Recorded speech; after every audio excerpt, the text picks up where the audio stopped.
Modiji seize fire ಮಾಡಿ, ಮೋದಿಯವರೇ ನೀವು ಮಧ್ಯಪ್ರವೇಶ ಮಾಡಿ, ಟ್ರಂಪ್ ಮಸ್ಕ್ ನಡುವೆ ಕದನ ವಿರಾಮ ಜಾರಿ ಮಾಡಿ.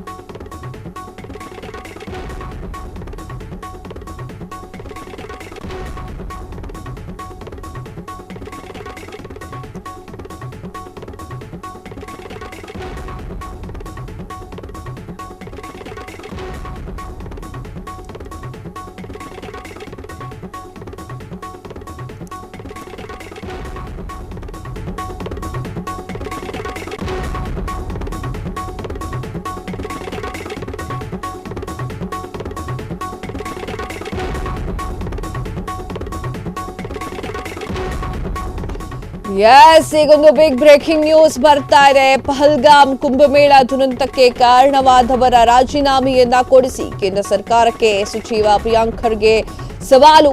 ಆರ್ಸಿಬಿ ಕಾಲ್ತುಳಿತ ಪ್ರಕರಣದಲ್ಲಿ ನಾವು ಅನುಸರಿಸಿದಂತಹ ಮಾನದಂಡ ನೀವು ಅನುಸರಿಸಿ, ಎಲ್ಲಾ ದುರಂತಗಳಿಗೂ ಒಂದೇ ಮಾನದಂಡ ಇರಲಿ. ನೀವು ರಾಜೀನಾಮೆ ಕೊಡಿ, ನಾವು ರಾಜೀನಾಮೆಯನ್ನ ಕೊಡ್ತೀವಿ. ವಿಪಕ್ಷಗಳ ಟೀಕೆ ಆಕ್ರೋಶಕ್ಕೆ ಪ್ರಿಯಾಂಕ್ ಖರ್ಗೆ ಅವರು ಟಕ್ಕರನ್ನ ನೀಡಿದ್ದಾರೆ. ಪಹಲ್ಗಾಮ್ ದಾಳಿ ನಂತರ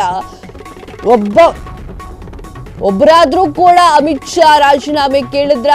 ಕುಂಭಮೇಳ ದುರಂತ ಆದಾಗ ಆ ಯೋಗಿ ಆದಿತ್ಯನಾಥ್ ಏನ್ ಮಾಡ್ತಾ ಇದ್ರು? ಅಲ್ಲಿ ಸಾವಾದ್ರೆ ಅದು ಭಕ್ತರ ತಪ್ಪು, ಇಲ್ಲಿ ರಾಜ್ಯ ಸರ್ಕಾರದ ತಪ್ಪ? ವಿಪಕ್ಷಗಳ ಮೇಲೆ ಮುಗಿಬಿದ್ದಂತಹ ಸಚಿವ ಪ್ರಿಯಾಂಕ್ ಖರ್ಗೆ ಅವರು ಈಗ ನೇರ ಸವಾಲನ್ನ ಮಾಡ್ತಾ ಇದ್ದಾರೆ. ಕುಂಭಮೇಳದ ವಿಚಾರವನ್ನ ಮತ್ತೆ ಮಾತನಾಡ್ತಾ ಇದ್ದಾರೆ.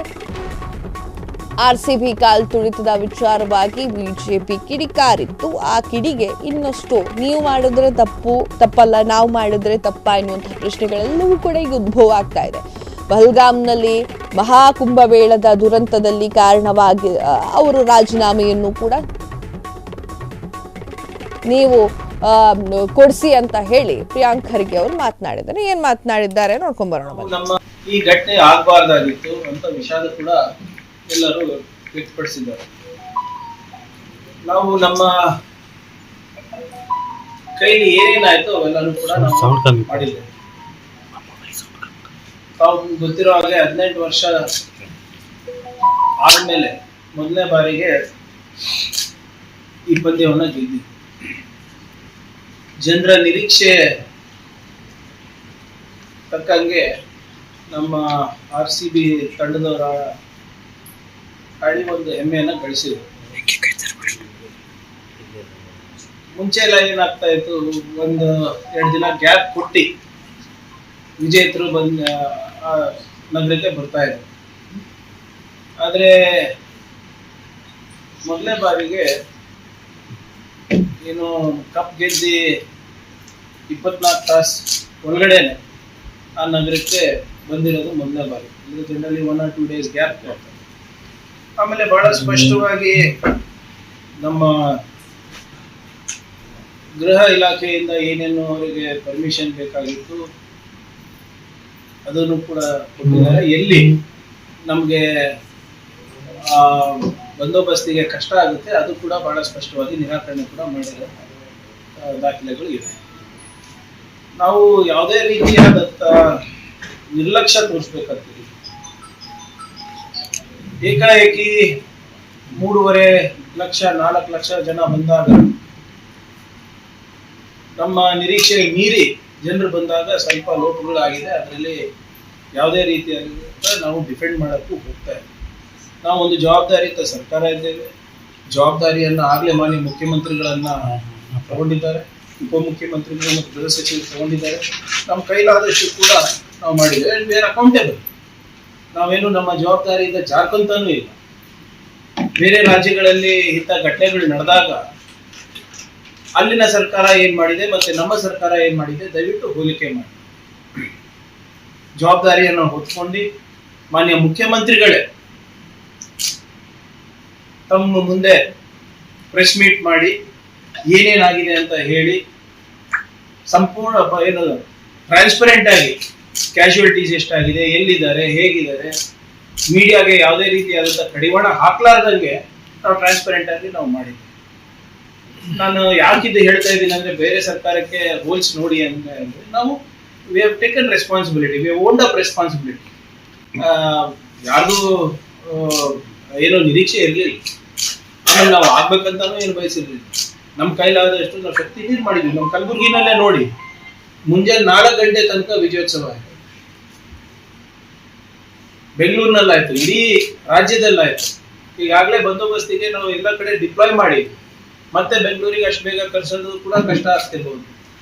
ಸೊ ಅದರಿಂದ ನಾವು ಯಾವುದೇ ರೀತಿಯಾದಂಥ ಉದ್ದೇಶಪೂರ್ವಕವಾಗಿ ಲೋಪಗಳಾಗಿದೆ ಅಂತ ನಾನು ಹೇಳಕ್ ಹೋಗ.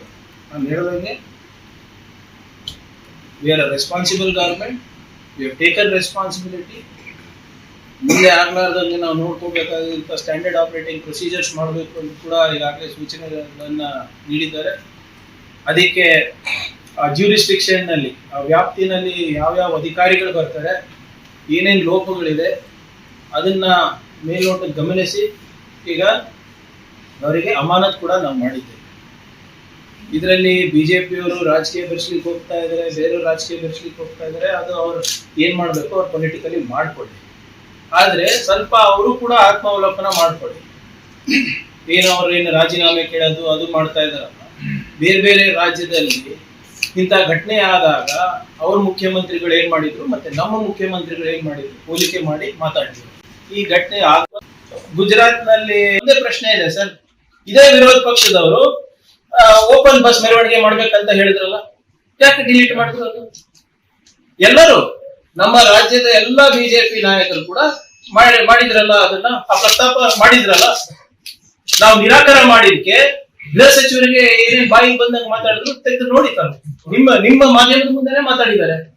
ಅಸಮರ್ಥರು ವಿಜೇತರಿಗೆ ನೀವು ಸರಿಯಾದ ಸೂಕ್ತವಾದ ಸ್ಥಾನಮಾನ ಕೊಡ್ತಾ ಇಲ್ಲ, ಗೌರವ ಕೊಡ್ತಾ ಇಲ್ಲ ಅಂತ ಇದು ಆದ ತಕ್ಷಣ ಅದನ್ನು ಹೇಳ್ತಾರೆ. ಇಟ್ ಇಸ್ ಅವರ್ ರೆಸ್ಪಾನ್ಸಿಬಿಲಿಟಿ ಇರಬಹುದು, ಅದು ಕ್ರಿಕೆಟ್ ವಿಜಯೋತ್ಸವ ಇರಬಹುದು ಅಥವಾ ಪೊಲಿಟಿಕಲ್ ರ್ಯಾಲಿ ಇರಬಹುದು. ಎಸ್, ಭದ್ರತಾವನ್ನ ಕೊಡುವುದು ಅಥವಾ ಸಾಧಕ ಬಾಧಕ ನೋಡ್ಕೊಳ್ಳೋದು ನಮ್ಮದು. ನಾವು ಅದನ್ನ ಎಲ್ಲೂ ಕೂಡ ತಿರಸ್ಕಾರ ಮಾಡ್ತಾ ಇಲ್ಲ. ಕಲಬುರಗಿ ವಿಷಯಕ್ಕೂ ಗವರ್ನರಿಗೆ ಭೇಟಿ ಆಗ್ತಾರೆ, ಬಿಜೆಪಿ ಆಂತರಿಕ ವಿಚಾರಕ್ಕೂ ಗವರ್ನರಿಗೆ ಭೇಟಿ ಆಗ್ತಾರೆ. ಅದ್ರಲ್ಲಿ ಹೊಸದೇನಿದೆ ಹೇಳಿ? ಮನೆಗೆ ಹೋಗಿ ಹೇಳ್ಬೇಕು, ಅದು ಮಾಡಿಲ್ಲ. ಅವರು ಜನಾರ್ದನ್ ಹೋಟ್ಲಿಗೆ ಹೋಗ್ತಾರೆ ಸಿಎಂ. ನಿಮ್ಗೆ ಅನ್ಸುತ್ತಾ ಸರ್, ಈಗ ಮಾನ್ಯ ಮುಖ್ಯಮಂತ್ರಿಗಳಿಗೆ ಅವರ ಮೊಮ್ಮಗ ಜೊತೆ ಹೋಗಿದೆ ಅಂತ ಅವರೇ ಹೇಳ್ತಾ ಇದ್ರು ಸರ್. ಅಲ್ಲಿ ತನಕ ಅವ್ರಿಗೆ ಗೊತ್ತೇ ಇರಲಿಲ್ಲ. ಬಿಜೆಪಿ ಅವರು ಎಲ್ಲದರಲ್ಲೂ ಮಸಾಲೆ ಹಾಕೋದ್ರಲ್ಲಿ ನಿಂತ್ಕೊಂಡಿದ್ದಾರೆ. ಇವರೆಲ್ಲ ಏನ್ ಮಾಡ್ತಾ ಇದ್ರು? ಅನ್ನೆಸೆಸರಿ ಎಲ್ಲಾದ್ರೂ ಪೊಲಿಟೈಸೈಸ್ ಮಾಡ್ಬೇಕಂದ್ರೆ ನಾವು ಮಾಡ್ಬೋದು, ಆದ್ರೆ now is not the time. ನಾವು ಹೇಳ್ದಂಗೆ ನಾವು ಒಂದು ಜವಾಬ್ದಾರಿ ಸ್ಥಾನಮಾನ ಇದ್ದಾಗ ಅವ್ರಿಗೆ ಮೆಚುರಿಟಿ ಇಲ್ಲ ಅಂದ್ರೆ ಏನು ಕೆಲವು ಬ್ರಿಡ್ಜ್ಗಳು ಬಿತ್ತಲ್ಲ, ಬಿಹಾರ್ನಲ್ಲಿ ತಿಂಗಳಿಗೆ ಒಂದು ಬ್ರಿಡ್ಜ್ ಬೀಳ್ತಾ ಇದೆ ಅಲ್ಲ, ಮತ್ತೆ ಕುಂಭಮೇಳನಲ್ಲಿ ಆಯ್ತಲ್ಲ, ಅವೆಲ್ಲನೂ ಕೂಡ ಸರ್ಕಾರಿ ಪ್ರಾಯೋಜಿತ. ಆ ಕಡೆ ಹೋಗೋದಕ್ಕಿಂತ ಮುಂಚೆ ಇಲ್ಲ, ಒಂದ್ ನಿಮಿಷ ಇದು ಮುಗಿಸ್ಬಿಡ್ತೀವಿ ಸರ್, ಅಲ್ಲಿ ಬರ್ತೀನಿ. ನಾವು ನೋಡಿ, ತಾವು ತಿಳ್ಕೊಬೇಕು ಸರ್, ಯಾವತ್ತೂ ಕೂಡ ನಮ್ಮ ಸರ್ಕಾರ ಏನೇ ಇದ್ರು ಕೂಡ ನಿಮ್ಮ ಎದುರಿಗೆ ಬಂದು ಟ್ರಾನ್ಸ್ಪರೆಂಟ್ ಆಗಿ ಮಾತಾಡ್ತಾ ಇದೆ. ಯಾವುದೇ ಇಲ್ಲಿವರೆಗೂ ಹಿಂದೆ ಬಿಜೆಪಿ ಅವ್ರ ತರ ಓಡೋಗೋ ಪ್ರಶ್ನೆ ಯಾವ್ದು ಇಲ್ಲ. ತಾವು ಹೇಳ್ತಾ ಇದ್ರಲ್ಲ ಸರ್, ನೀವು ಇದು ಸರ್ಕಾರಿ ಪ್ರಾಯೋಜಿತ ಇದೆ ಅಂದ್ರೆ ಸರ್, ಅದು ಕುಂಭಮೇಳನಲ್ಲಾಗಿದ್ದು ಸರ್ಕಾರಿ ಪ್ರಾಯೋಜಿತನ? ಅವ್ರು ಅದನ್ನ ಮೀಡಿಯಾ ಕವರ್ ಮಾಡ್ಲಿಕ್ಕೆ ಬಿಟ್ಟಿಲ್ಲ. ಎಷ್ಟು ಜನ ತೀರೋಗಿದ್ರೆ ಅಂತ. ಕ್ಷಣ ಕ್ಷಣದ ಸುದ್ದಿಗಳಿಗಾಗಿ ಫ್ರೀಡಂ ಟಿವಿ ಸಬ್ಸ್ಕ್ರೈಬ್ ಮಾಡಿ, ಲೈಕ್ ಮಾಡಿ ಹಾಗೂ ಫಾಲೋ ಮಾಡಿ. ಹೊಸ ಸುದ್ದಿಗಳ ನೋಟಿಫಿಕೇಶನ್ಗಾಗಿ ಬೆಲ್ ಐಕಾನ್ ಮೇಲೆ ಕ್ಲಿಕ್ ಮಾಡಿ.